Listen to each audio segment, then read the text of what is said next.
Assalamualaikum warahmatullahi wabarakatuh. Sugeng Enjang pinaringan berkah. Alhamdulillahirrahmanirrahim, teman-teman ketemu lagi di channel YouTube Ridwan Jogja.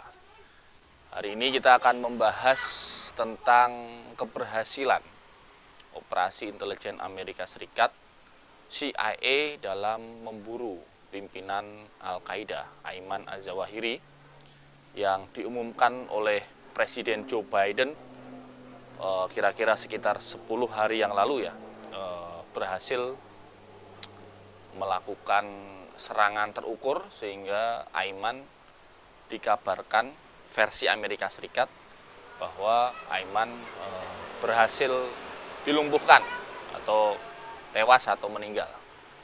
Nah, kita akan bahas dulu mulai dari bagaimana mereka merencanakan itu, lalu bagaimana prosesnya pada saat aksi dilakukan, dan apa yang bisa kita pelajari dari situ.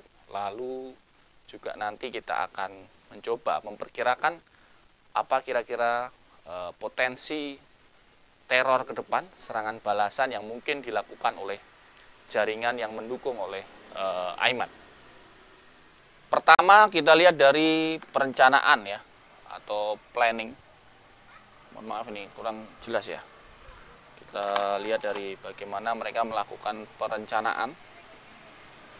Jadi operasi intelijen CIA ini sudah berjalan sejak 2012 atau bahkan ada yang bilang 2011. Ini adalah periode setelah Osama bin Laden, OBL, itu berhasil juga dilumpuhkan dalam operasi mereka di Abu Tabat, juga di Afghanistan. Nah, setelah OBL mereka berhasil lumpuhkan, OBL Osama bin Laden, maka pimpinan Al-Qaeda ini dipimpin oleh Ayman Az-Zawahiri, seorang dokter ya, seorang dokter yang kemudian meneruskan kepemimpinan OBL sejak 2011.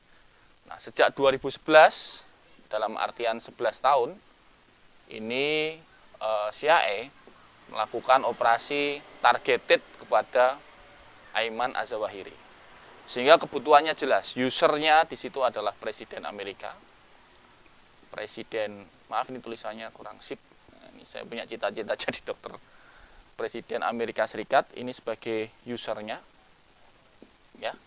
Kemudian operasi dilakukan oleh CIA. Ya, ini sebagai operatornya dan ini adalah targetnya. Jadi dari sisi perencanaan mereka sudah lakukan sejak 11 tahun. Nah, kalau teman-teman pernah nonton video saya yang lama tentang roda perputaran intelijen atau RPI atau teori perputaran intelijen, maka kita akan tahu bahwa urutannya adalah dari user, ya kan? Lalu di sini ada agen, atau di sini bisa disebut sebagai pool bucket ya, pengumpulan bahan keterangan. Ini dilakukan oleh intelijen lapangan ya, dilakukan di lapangan. Lalu dari sini akan ada ke analisa. Lalu di sini ada yang disebut sebagai produk analisa. Ini kemudian di sini adalah actionable intel. Lalu hasilnya kembali ke user. Ya, jadi dari user di sini berarti siapa? Presiden Amerika Serikat. Nah, agen yang di lapangan ini tentu ada di CIA, mempunyai kantor atau stasiun lapangan di berbagai penjuru dunia, termasuk tentu saja karena targetnya adalah Ayman, maka kemungkinan ini adalah operasinya dari Afgan, operasi dari stasiun Afghanistan, stasiun Pakistan, stasiun India, stasiun Timur Tengah ya. Timur Tengah kan banyak sekali, ada Suriah di situ, ada Yordania, ada Uni Emirat Arab. Jadi kemungkinan dari sana. Lalu kemudian data dipasok kepada analis melaporkan hasil asesmen produknya, lalu action dilakukan. Nah, proses ini berjalan selama 11 tahun. 11 tahun terus berjalan sampai pada satu titik dilaporkan sekitar 8 bulan yang lalu. Agen di lapangan menemukan data bahwa Ayman Az-Zawahiri ini berada di Kabul. berada di Kabul dalam perlindungan di sebuah rumah milik dari jaringan Haqqani atau Sirajuddin Haqqani. Ini adalah kepala keamanan Taliban, di mana keluarganya, jadi keluarganya Aiman itu tinggal di sana. Nah, maka sejak 8 bulan operasi kemudian berpusat di Kabul. Oke, jadi targetnya ada di Kabul, sudah diketahui. Maka apa yang dilakukan CIA on the ground ya? Yang mereka lakukan adalah surveillance atau pengamatan secara melekat dan terus-menerus kepada safe house atau rumah yang ditempati oleh Aiman. Jadi diamati secara rutin selama 8 bulan. Ini bagaimana perilaku mereka di situ. Di situ misalnya kapan mereka makan di luar, ya kan? Apakah ada tamu di situ? Kapan ke balkon? Apakah mereka ke balkon? Bagaimana akses jalan? Dan seterusnya.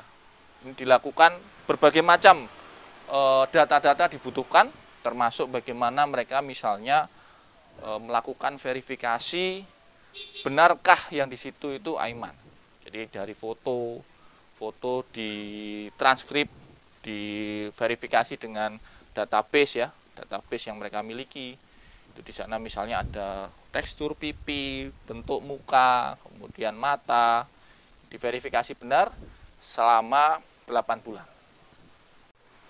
Pada awal Juli,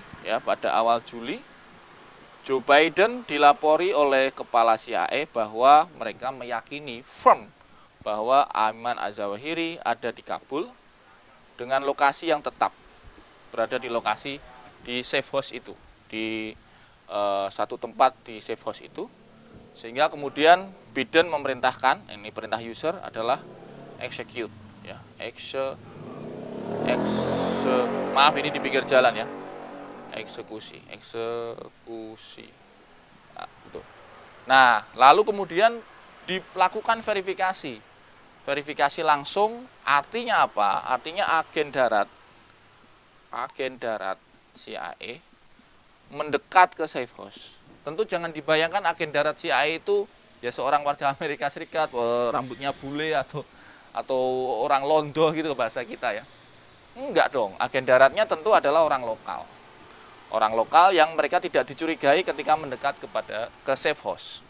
Nanti saya yakin mungkin 1 tahun ke depan pasti banyak cerita-cerita yang akan ditulis oleh para pelaku langsung untuk memverifikasi bagaimana mereka memastikan bahwa yang di rumah itu Aiman. Dulu waktu Osama bin Laden mereka menyamar sebagai dokter yang mengetuk pintu-pintu rumah pada saat OBL dulu ya. Mengetuk pintu rumah untuk alasannya adalah vaksinasi. Jadi vaksinasi gitu sehingga mereka harus masuk rumah, di situ dia lihat, oh iya benar, wajahnya sama. Saya belum tahu bagaimana agen darat CIA memastikan yang sekarang AA ini bagaimana dipastikan. Tapi kemudian setelah itu semua data valid, ada perintah ini, maka dilakukan operasi pelumpuhan. Nah, diketahui bahwa sasaran atau AA ini berada di sebuah balkon, lantai 2 sebuah rumah. Ya, anggap aja balkonnya begini. Dan ini mempunyai kebiasaan pada waktu tertentu dia akan keluar dari rumah dan minum teh di balkon. Nah, ternyata kebiasaan ini rutin. Nah, ini salah satu menurut kami ini adalah salah satu kesalahan Aiman ketika dia merasa aman sehingga dia lupa bahwa rutinitas dia dipetakan. Jangan lupa dalam dunia intelijen rupanya rutinitas itu bisa jadi data penting. Jadi biasanya agen-agen intelijen itu nggak ada rutinitas. Mereka rute ke rumah, rute ke kantor, makan di mana itu berubah-ubah supaya apa? Supaya lawan tidak bisa memetakan. Nah, tetapi ternyata Aiman ini karena mungkin di sini ada keluarganya ya, maka dia merasa aman, lengah dan kemudian minum teh di balkon. Disitulah kemudian sebuah drone dari Amerika Serikat melakukan serangan dengan sebuah rudal kecil ya. Hellfire itu nama drone-nya, rudalnya RX-9. Ini ada pisaunya, ini pisau. Jadi dia tidak menggunakan hulu ledak. Jadi ketika jatuh ke rumah ini, rumahnya nggak meledak, tetapi pisaunya berputar dan menyerang ke tubuh sasaran. Sehingga ini hanya pisau yang berputar, nggak pakai hulu ledak supaya tidak ada ledakan atau korban tambahan yang ada di situ. Dan disitulah maka Aiman dinyatakan oleh pemerintah Amerika Serikat telah tewas atau meninggal dunia. Demikianlah teman-teman bagaimana intelijen Amerika Serikat bekerja dalam berburu pimpinan kelompok teroris besar dunia Al-Qaeda yang berhasil dilumpuhkan di Afghanistan. Pertanyaan berikutnya adalah apakah akan ada retaliasi, aksi balasan dari mereka? Apakah ada jaringan mereka di Asia Tenggara termasuk Indonesia? Dan bagaimana kita mengantisipasi itu? Insya Allah akan saya kupas dalam video-video kita berikutnya. Matur nuwun sudah menyimak video singkat hari ini. Selamat beraktivitas kembali bersama keluarga dan orang-orang yang Anda sayangi. Jaga kesehatan teman-teman, pandemi masih ada di sekitar kita. Matur nuwun dan salam intelijen.